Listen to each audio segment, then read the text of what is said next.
Media sosial. Buat remaja Indonesia, ini bukan lagi cuma soal aplikasi, tapi bisa jadi pemicu krisis kesehatan mental.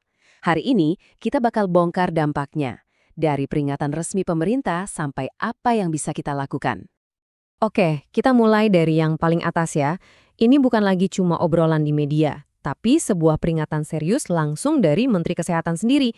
Beliau bilang kalau penggunaan media sosial yang berlebihan itu udah bikin banyak anak di Indonesia kena gangguan mental.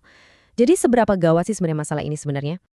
Betul, pemerintah udah nyalain alarm bahaya. Jadi, yuk kita lihat lebih dalam lagi apa aja temuan resmi mereka. Dampak nyata apa sih yang mereka lihat di lapangan? Jadi masalah utamanya tuh apa sih? Nah, fokusnya ada di dua hal, gangguan kecemasan sama depresi. Ini bukan sekedar rasa cemas atau sedih biasa loh ya, tapi kondisi klinis yang peningkatannya di kalangan anak-anak sekarang ini, wah bener-bener bikin khawatir. Dan ternyata dampaknya nggak berhenti di mental aja loh. Ini juga merembet ke perkembangan fisik.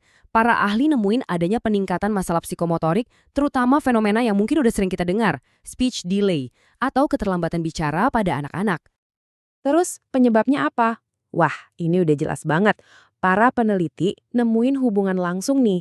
Makin banyak waktu di depan gadget, makin dikit waktu buat interaksi sosial dan main bareng teman-teman. Padahal itu penting banget buat perkembangan bicara. Bisa dibilang, gadget ini udah gantiin peran teman main mereka. Selain dampak psikologis, dunia digital ini juga bawa ancaman yang jauh lebih kelam. Data pemerintah nunjukin fakta yang jujur aja mengerikan. Indonesia itu ada di peringkat keempat dunia buat konten pornografi anak. Ini bukti nyata banget betapa rentannya anak-anak kita pas lagi online. Sekarang, yuk kita lihat lebih dekat perjuangan Gen Z itu sendiri.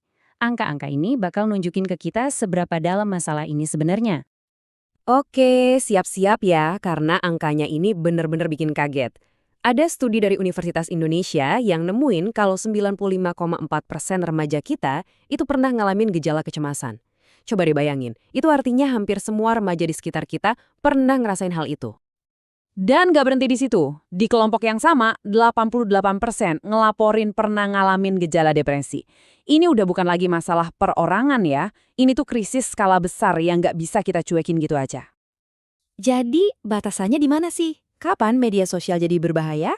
Nah, penelitian punya jawabannya. Ada satu studi yang menemuin titik kritisnya. Kalau udah pakai media sosial lebih dari 3 jam sehari, risikonya buat kena masalah kesehatan mental itu naik drastis.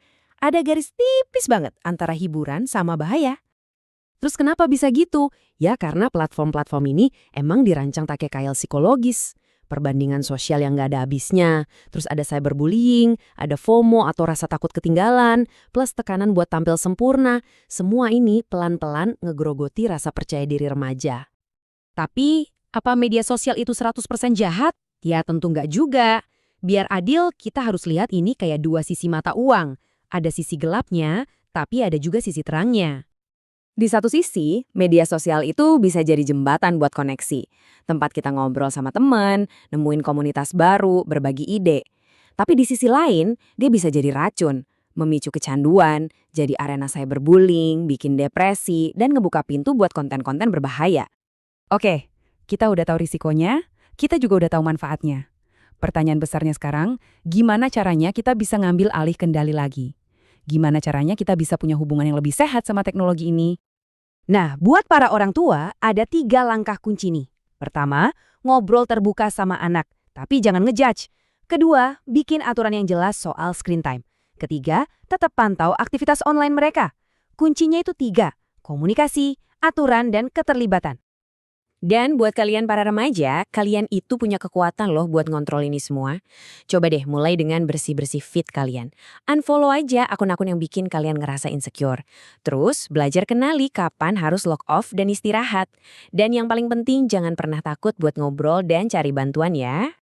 Dan ini mungkin pelajaran paling penting dari semua ini. Sadar soal kesehatan mental itu bagus banget, tapi tolong jangan pernah diagnosis diri sendiri dari internet.